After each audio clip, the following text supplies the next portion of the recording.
देखिए, अभी आपने यहाँ देखा कि जयपुर के प्रमुख समाज सेवी पप्पू कुरैशी की तरफ से ये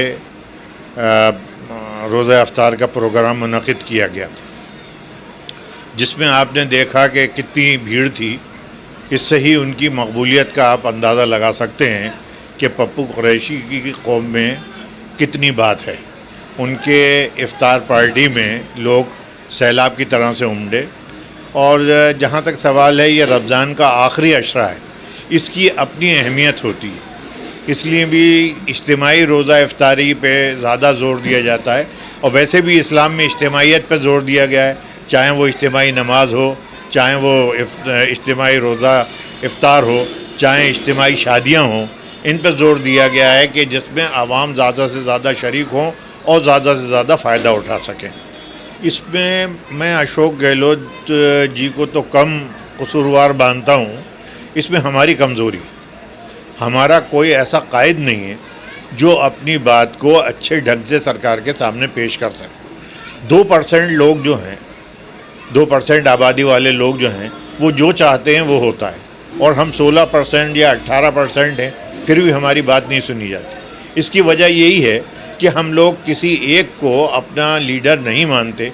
अगर कोई तैयार भी होता है, जिसके कौम की हमदर्दी जिसके दिल में हो और वो खड़ा होगा, तो उसकी लोग मुखालफत शुरू कर देते हैं। आप देखिए, किसी भी बोर्ड में या किसी पार्टी में या किसी में उसकी कम्युनिटी का कोई नेता अगर चुना जाता है या उसे नॉमिनेट किया जाता है, तो उसकी पूरी कौम उसके साथ खड़ी होती है और बड़े बड़े इश्तहारात में और अखबारात में उसके लिए विज्ञापन जारी किए जाते हैं कि उसकी तारीफ़ के लिए। लेकिन अगर मुसलमान को कोई बड़े ओहदे पे या कहीं पेश किया जाएगा तो वो उसकी बुराई दूसरे दिन से ही शुरू कर देते हैं। ये हमारी कमज़ोरी है। नेता बनते तो हैं नहीं, बनाए जाते हैं, पैदा थोड़ी होते हैं नेता।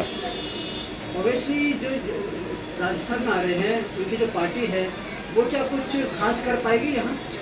मैं समझता हूँ यहाँ ओवैसी का कोई ऐसा बड़ा किरदार नहीं रहेगा, सिवाय इसके कि वोट काटे, चाहे वो आप पार्टी हो चाहे ओवैसी की पार्टी हो।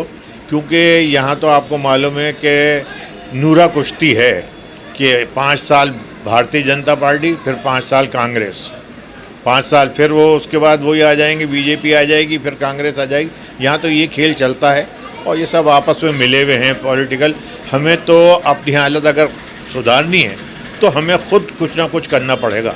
जब तक हम इन लोगों का मुंह देखेंगे उस वक्त तक कोई चीज़ नहीं होगी। अभी आपने छात्रावास की बात करी, तो छात्रावास के लिए ठीक है, छात्रावास में भी आप देखिए अलग अलग ढंग से लोग अलग अलग चला रहे हैं कंपेनिंग।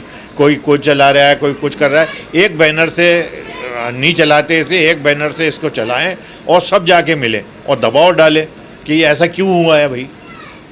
वो तो सुनेंगे तो इसलिए नहीं कि जब हम बोलते नहीं तो वो क्यों सुनेंगे। उन्हें ये मालूम है कि हमारी मजबूरी है मुसलमानों की कि वो कांग्रेस की तरफ जाते हैं। बीजेपी वाले इसलिए काम नहीं करते हैं कि वो बीजेपी को वोट नहीं देते। कांग्रेस वाले इसलिए काम नहीं करते हैं कि ये जाएंगे कहाँ, वोट तो हम ही देंगे, चाहे इनका काम करे या नहीं करे। अच्छा, जिस तरह से आज यहाँ पे इफ्तार पार्टी में जन सैलाब देखा गया है, तो क्या ऐसा लगता है कि आप कोई चुनाव की तैयारी कर रहे हैं? देखिए, मैंने कभी भी धार्मिक आयोजनों को और राजनीतिक आयोजनों को मिक्स नहीं किया। ये मेरा अल्लाह से तवक्कुल का मसला है और इससे कोई राजनीति का लेना देना नहीं है। और ये जन सैलाब जो है, ये लोगों का मेरे प्रति प्यार है, और क्योंकि मैं भी लोगों से प्यार करता हूँ, तो ये वक्त आने पे ये भी दिखाते हैं मेरे को कि हम भी प्यार करते हैं। तो इससे कोई राजनीति का ताल्लुक नहीं है। ये लोगों के लिए मैं समर्पित हूँ और लोग मेरे लिए समर्पित हैं, मुझसे मोहब्बत करते हैं, उसके लिए जन सैलाब है। हमने यहाँ पे देखा है कि आप वैसे तो कांग्रेस का विरोध करते हैं, लेकिन कांग्रेसी कार्यकर्ता भी यहाँ पे आए हैं, नहीं कि वो लोग भी आपसे काफ़ी प्यार करते हैं? देखिए, मैं कांग्रेस का विरोध कभी नहीं करता। मैं चेहरों का भी विरोध करता हूँ। कभी भी मैंने कांग्रेस पार्टी का विशेष व्यक्तिगत कभी विरोध नहीं किया। आज मैंने ज़रूर बोला है कि अगर कांग्रेस ने ऐसे आदमियों को टिकट दिया जिस तरीके से आज हवा महल में लोग खुदकुशी करने पर उतारू हो गए, तो हम कांग्रेस की फिर पूरे जयपुर में 4 सीट है, चारों पे बहिष्कार करेंगे। कांग्रेस से ज़्यादातर जो मुस्लिम क्षेत्रों में है या मुस्लिम जो काम होते हैं उसमें हमेशा रोड़ा अटकाती है। जैसे कि आपने देखा होगा कि जुनैद और नासिर की हत्या हुई है, उस पर अभी तक कोई एक्शन नहीं हुआ, और जो माइनॉरिटी छात्रावास है जो उस पर अभी तक किसी भी तरह का काम नहीं हुआ है। क्या कारण है? देखिए, ये बात सच है और बड़े के स्पष्ट तौर से मैं कहता हूँ कि कांग्रेस ने भी हमेशा कभी चाहा ही नहीं कि मुस्लिम शिक्षकों आगे बढ़े या उनके एरिया में एक विकास हो।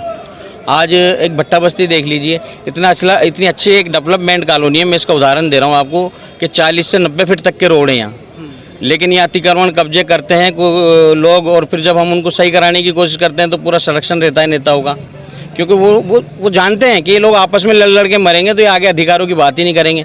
किसी न किसी तरीके से हमें कंट्रोवर्सी में रखते हैं। और कांग्रेस ही अगर हमारा चाहती है, एक बात बताऊं, सही बातों में हम पिछले 8-10 साल से शिक्षित होने लगे मुस्लिम। पिछले 70 साल कांग्रेस के राज में मुस्लिम 5% शिक्षित नहीं था। कांग्रेस ने कभी चाहे नहीं हमें वोट बैंक बना के रखना चाहे, लेकिन हम कांग्रेस के पक्ष में हैं। वो इसलिए, ये हमारी चॉइस ख्वाहिश नहीं है, कांग्रेस हमारी मजबूरी है, क्योंकि हमारे कहने विकल्प नहीं है। लेकिन अब आगे भविष्य में विकल्प आ रहे हैं। अगर कांग्रेस सुधरी नहीं तो हमें थर्ड फ्रंट को आजमाना काम में लेना पड़ेगा। हम अब मुस्लिम की जो एक थी ना मानसिकता लोगों की कि मुसलमान को हाथ दिखता है, कांग्रेस दिखती है, वो हमारी मजबूरी थी, चॉइस नहीं थी। लेकिन अब हमारे कहने ऑप्शन आ गए हैं। अब अगर हमें इनकी नीति सही नहीं लगी तो हम लात मारेंगे। जैसा कि आप एक समाज सेवक है और जो कौम है या मुस्लिम है, ये दो ही लोगों की बात ज़्यादा मानती है, क्या तो समाज सेवक या फिर इमाम साहब की। तो ईद को लेकर जनता को कोई संदेश देना चाहेंगे? जी, मैं ईद को लेकर यही जनता को संदेश दूंगा कि ईद हमारे भाईचारे का मैसेज देता है। और ईद का त्यौहार एक ऐसा त्यौहार है कि उसमें अल्लाह ताला का हुक्म है कि दुश्मन से भी गले मिल के उसको बधाई दो और उसको गले मिलो।